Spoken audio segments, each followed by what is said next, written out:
Chers fidèles du jeu Cam TV, bonjour et bienvenue dans votre émission La Profondeur avec Jessica Ndoya. Aujourd'hui avec vous, avec nous tous ensemble, nous allons décortiquer un sujet très important, très capital, manipulation d'une prophétesse.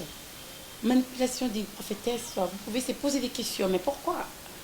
De notre côté, si on peut vous répondre parce que tomoni makambo oyo ezali pasi mingi na motema. Donc omiti na place ya moto wana, omiti na place na lobi oh Seigneur, mais pourquoi et surtout que c'est soi-disant une prophétesse, soi-disant quelqu'un qui sert Dieu, une personne qui sert Dieu.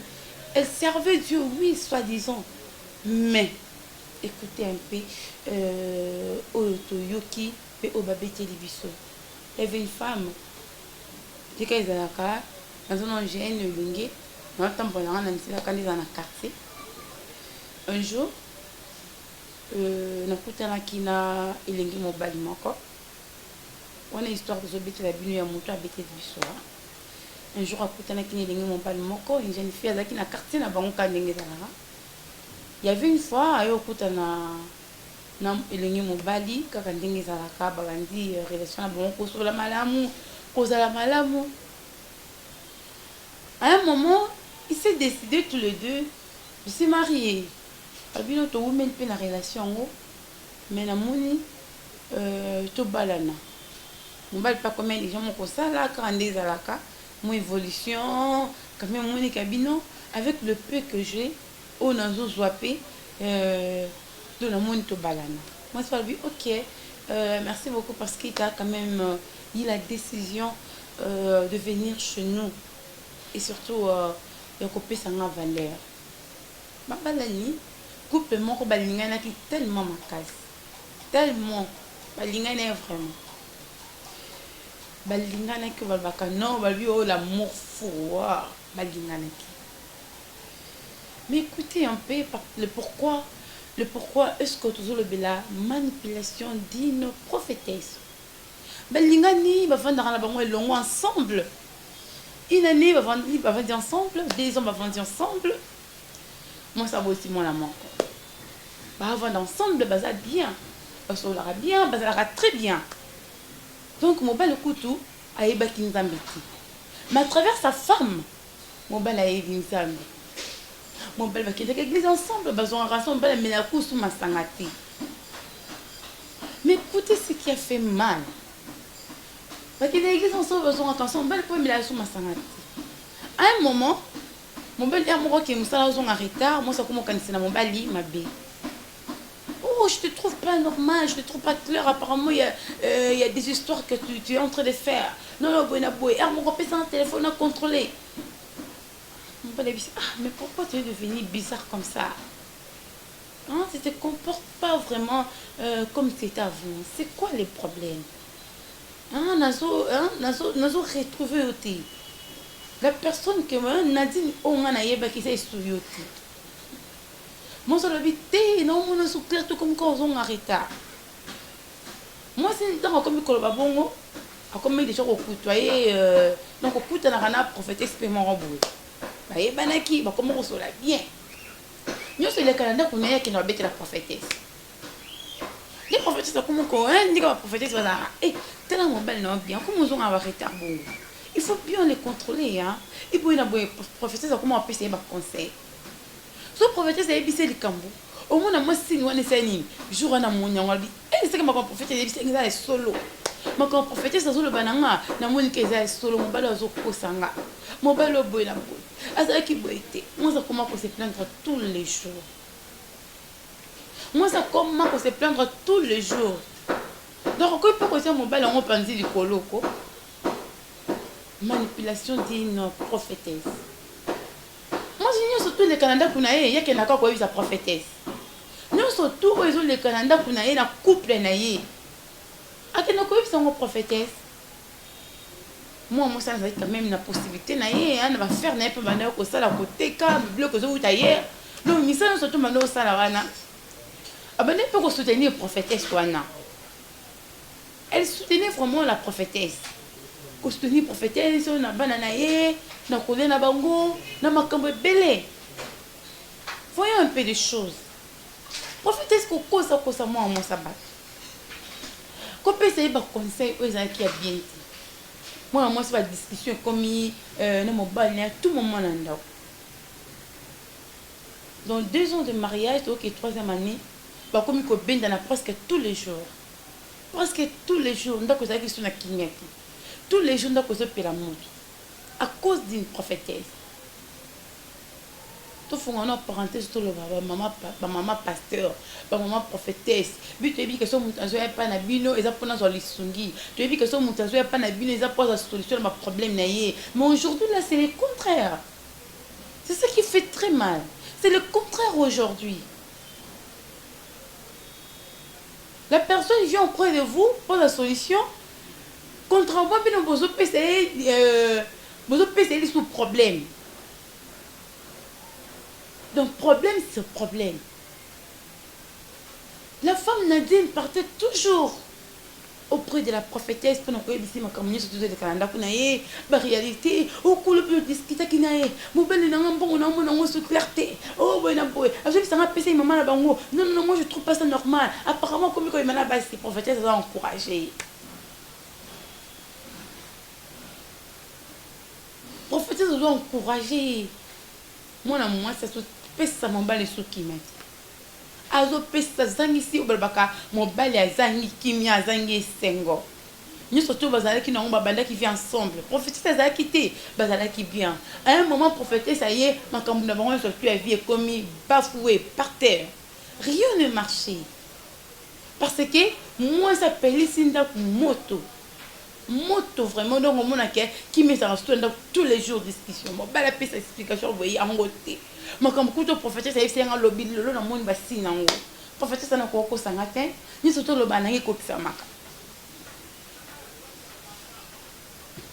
c'est vraiment grave et ça la passe mingi ya ko mona kamba et puis ya ko yoka lisolo oyo je me suis dit oh là là c'était une femme d'affaires. Quand on parle de l'affaire, c'est des affaires. Elle faisait vraiment oh mon a mon dossier barambo mon aïe prophétesse de la naine sima qui t'a capable soutenir yépi mais quand la sima on a oui mais quand même il faut rester son attente moi sur le conseil malam mais c'était pas le cas prophétesse a soigné moi sauté ma conseil ma bé jusqu'à ce que prophétesse ait dit so moni mo été buka bona kaka busa ka divorce na mobile na singa divorce moi ça vient au cause appelle la raison à dire singa divorce et puis non mon aké azo pe mobile na oti et bien tu comprends professeur comme ko yebisa moni so ko zaki pe mobile na yo alinga za la boy moi c'est quoi comme hôtel là par mais quand tout ce prophète ça zo yebisa abosani bakuta na mobali abosani baton o bazwaka na mobali na ye moi siko komi kote ba paramètres nyonso tout omoni bazwe na faiblesse prophétise comme yebisa omoni soki pose ke mobali na yo omoni ke ninga sala boy omoni ke ninga sala boy omoni ke boy na boy aso mobali destiné te boya ye aso mobali oya destiné na yo te boya ye okomona okuta na mobali mala mozo mosiki toko c'est très joli kikamu nyango kamana mobali zo peso kibi moi ça zone na pourquoi là asini mobala ya allo qui a problème peut comme na temps o ya senga divorce aboto le mobile incompréhension comme pas possible aboto le mobile je vous dis c'est une histoire que c'est une histoire vraie aboto le mobile incompréhension comme pas possible le lelo non mon bala moi sérieux le quoi le boy na boy écoute pour moi quand prophétesse le ben na surtout ya mon en réalité là on s'est décidé d'aller voir la prophétesse mon bel a qui écoute nana prophétesse est ici est-ce que vraiment cette femme t'aime you connais prophétesse hein ce que ma kamba comme ko yebisa mo bail est-ce que moi je suis est-ce que tu tu t'es déjà posé des questions si cette femme vraiment, la femme que tu vis avec, elle linga ko vraiment na bolinga solo. Parce que donc moi je des candidat qu'on a vu na apparemment besoin bolingo te. Boza na ngote. Ngako na za na mwana nga mwasi kitoko. Yo kende ko donc ko perdre temps na yo na mwana mwasi so linga oti. Oh. Mbala lobi comme c'est ce que mobile prophète ça côté sur mobile ba aider. Bande ko pesa mobile ba conseil. Oh moni kutu. Moi so ka linga kayo. Alinga sala boina boy. Ala kisi mobile ka ba côté négatif nyoso tu ya mwasi. Mobile azo nyanda ko. Antimi divorce. Antimi divorce mais en pleurant. L'homme pleurait comme pas possible. Parce que c'était la femme de sa jeunesse. Oh, Bible, c'était vraiment la femme de sa jeunesse. Il aimait tellement sa femme. Il aimait vraiment sa femme. Donc, maintenant qu'on pensait qu'un jour, l'homme, il a accepté qu'on dit ma divorce. Ok, comme tu insistes toujours. Comme tu veux toujours qu'on puisse se séparer, d'accord, j'accepte alors. Mon épouse ça divorce jusqu'à ce que va divorcer. On va divorcer. Mon bal a Kenda, mon bal a donc mon bal a Bella, Konda. Il avait vraiment perdu de choses. Il avait vraiment perdu de choses. Même sa santé. T'as comme mon solingaki. Bozaki bien, bobandaka vina bilo malamu, à un moment nous sortait baby. Moi ça qui na mwana, mon bala tika lié moko. Makambo bandoko simba sa vie dans na famille. Parce que tout était par terre. Moi ça zongi, moi ça y est. Quand on est à moi ça qui pas prophétesse. Prophétesse ça moni. Na bisa kioni, na zo de mo bali, ya destiné na yo. Oh là là. Nous avons mon bel question, nous avons mon bel distraction. Nadine, moi je t'avais dit que mon bel vie est dans le team. On dit mais ngati na lo comme maman na yo. Na prophétesse lui mais na lo comme la maman na yo. Soi-disant prophétesse. Soi-disant servante Seigneur, soi-disant entre guillemets. Entre guillemets. Nadine le bien bon, prophétesse elle lit Nadine photo, Nadine Natal les photos le bois. C'est un bel homme. Boyna boy, va compliment Caruana. Va comprimer belé belé. Jusqu'à ce que mon bel amour le bio, on a joué au bal à mon bel amour Zaki na Angola. Aïe awa, aïe à Balinadi. À Balinadi, Nadine Anzima nae, Nadine a Kinda nae, pour mon bal ouana moi nae. Après 4 mois et 10 minutes. Dans ma question, c'est décédé. Oh, prophète ça pisa qui va. Mon bel en koufi. L'homme de sa destinée au prophète ça pisa qui est. L'homme qui convenait tellement. Hein, comme bon, oh prophète ça va nous colobat. Donc pour la prophète c'est mon bel vie à Nadine de Yewana. Mais après 4 mois, je vous dis 4 mois et demi. Mon balwana a couffé.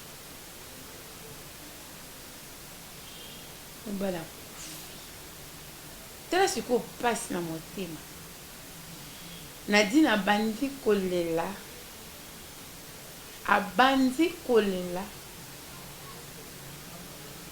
Prophétesse a eu à consoler Nadine. Après, prophétesse a qui?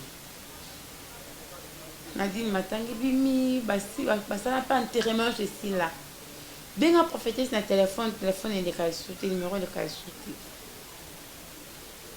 Nadine tellement PC prophétesse na confiance. Prophétesse va venir comment gérer na ba faire muso Nadine. Prophétesse numéro sur le caté. Nadine a le caté muto ko consoler. Moyen exact parce que tout était par terre, rien ne marchait.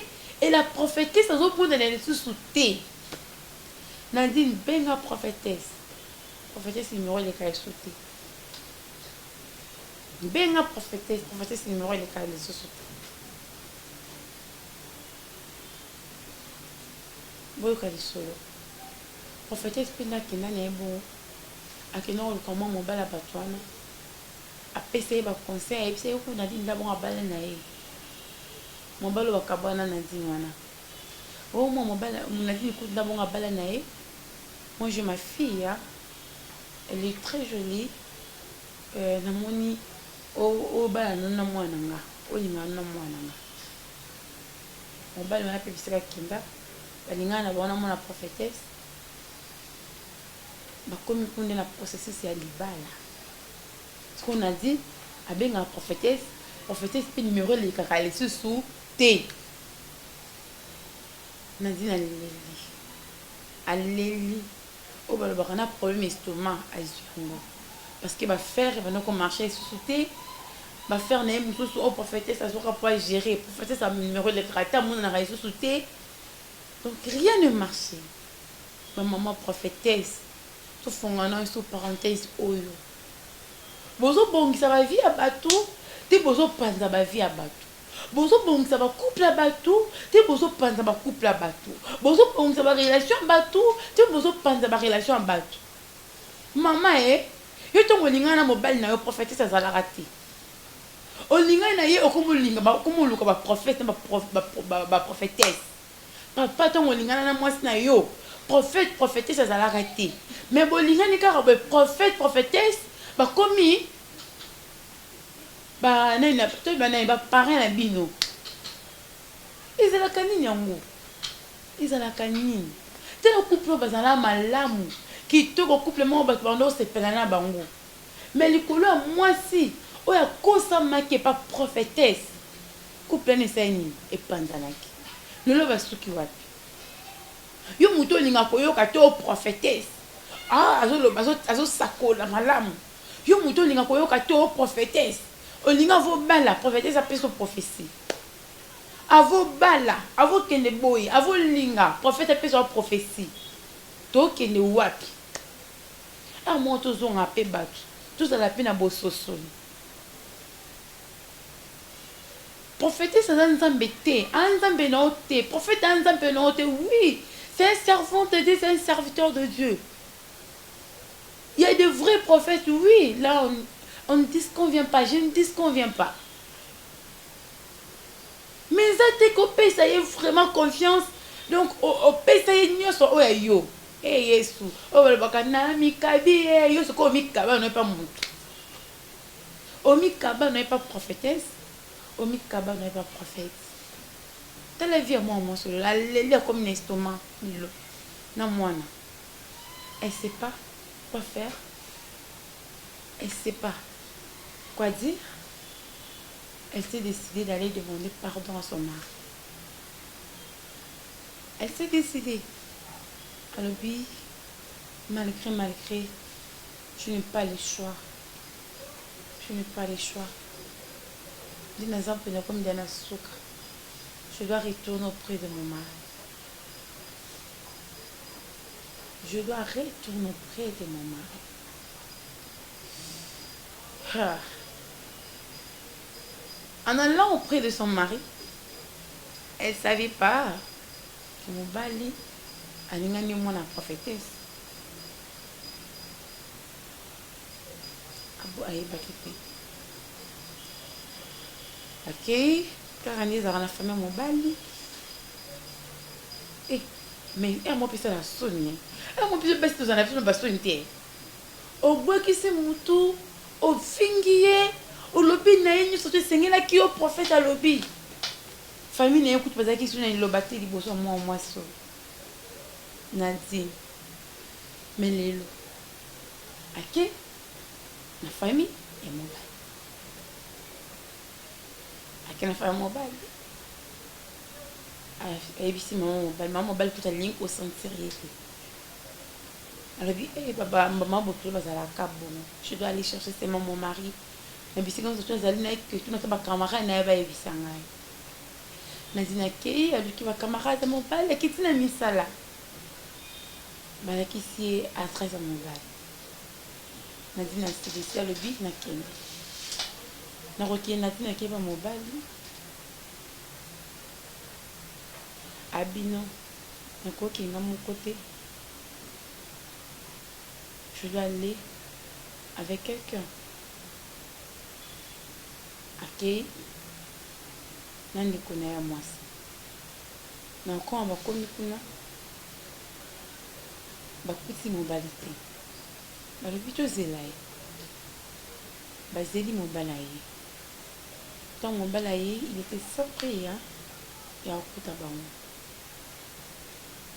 basololi vraiment mobali azali na posa kuta oyoka ete mais la petite sœur nde bande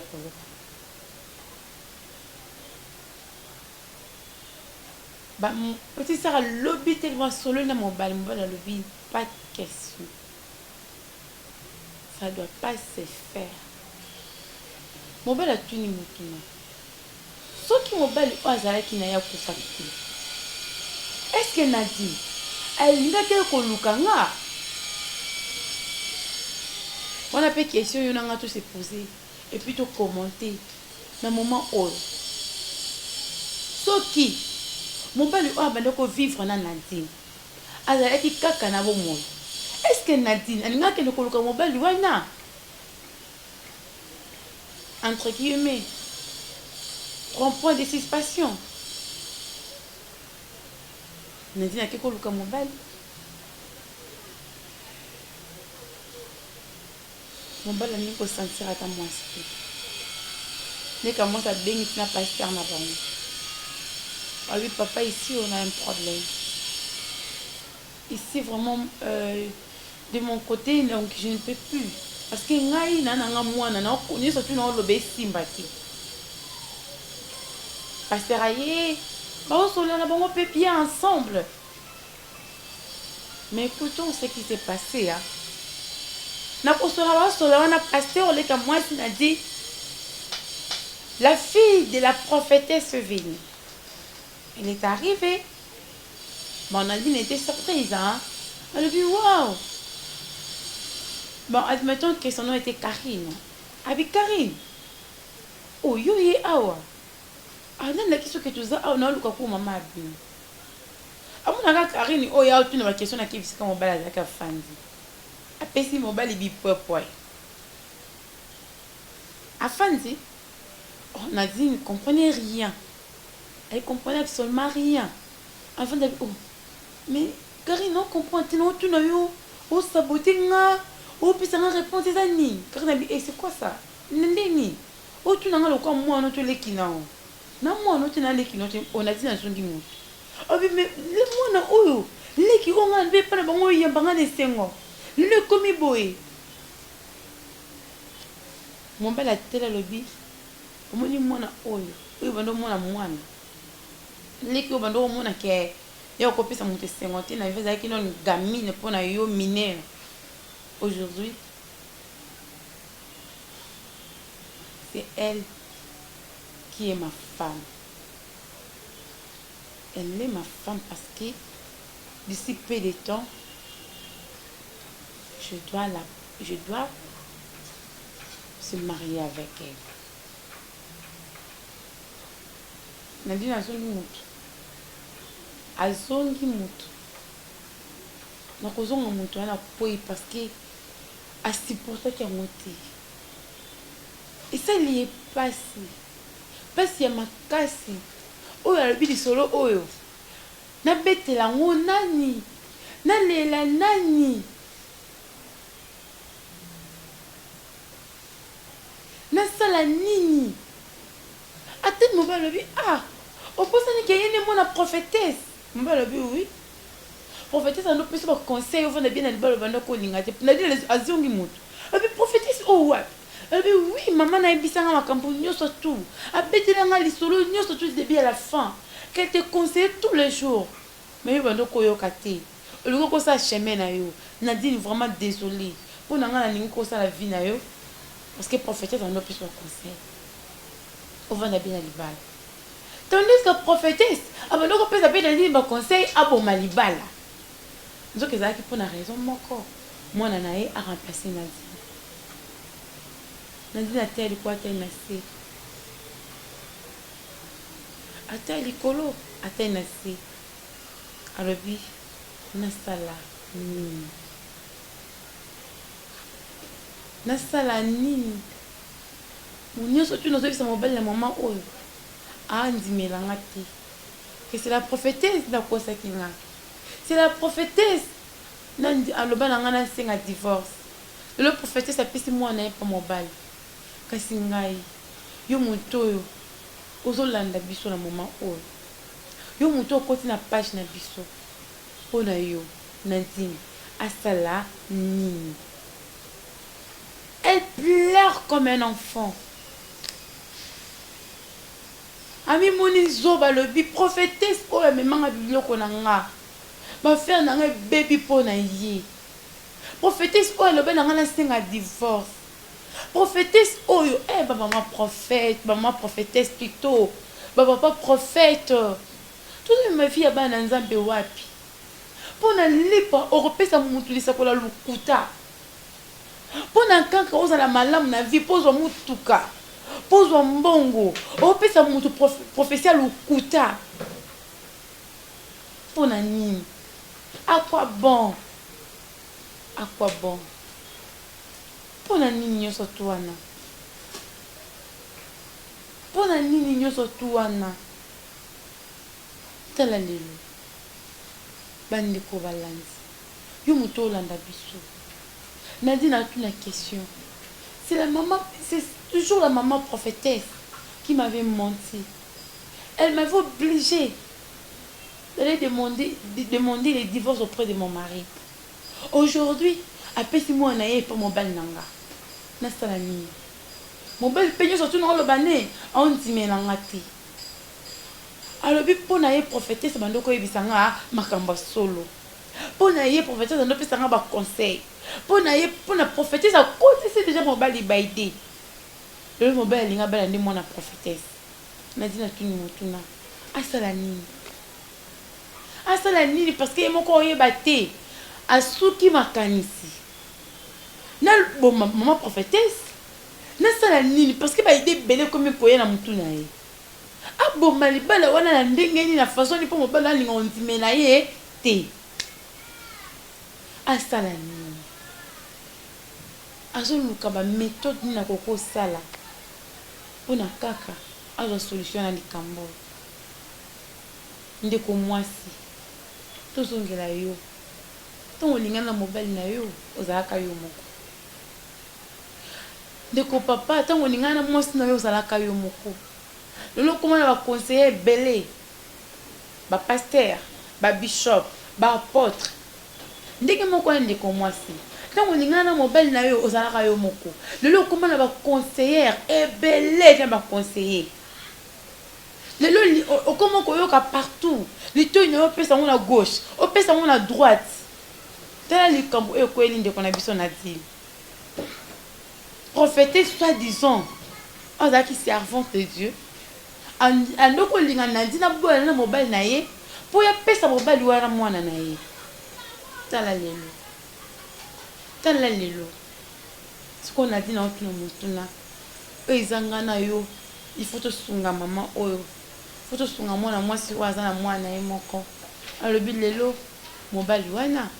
Alinga bala mwana prophétesse. Mais nous surtout nazo le bané pour la prophétesse wana azonzima ngati. Nasala nini. Yo muto landi émission oh la profondeur. Tout ça na posa commentaire na yo. Toi na posa ya j'aime na yo. Tout ça na posa ya au partager pe vidéo ou ko sala biso malamu mingi. Et surtout commentaire non tout ça on vraiment bosinga parce que ndeko Nadine azana posa ba point de vue na biso mibale asala nini na likambo ekweliye asatandaki na ngote pona ye prophétesse wana comme il ko nzambe na ye donc apesa que vraiment confiance au balbaka na mikabi elle a donné tout d'elle lelo oyo akomi mwana mwasi mwana mwasi ya bilelo mwana mwasi oyo akoma ko bela alobi asala nini po mobalo anzimela ye asala nini po mobali oyo ayebaki eza prophétesse nde moto alukuta yo moto ozolanda biso ozwa part na yo yo moto oyokaka de gauche à droite yo moto elingaka kaka o mama prophétesse aloba papa prophète aloba mposala boye na libala na yo moko libala no ezokende kokufa ozomona te relation no ezokende kobeba ozomona te vraiment toza na posa ya vie na yo mpe ya commentaire na yo ekosala biso malamu mingi ezalaki bongo émission na mio la profondeur avec Jessica Ngoya et sur votre chaîne obolingaka mingi kotala votre chaîne GCAM TV ezalaka toujours na masola bien ezalaka branché parce que tokoya lisusu mbala nsima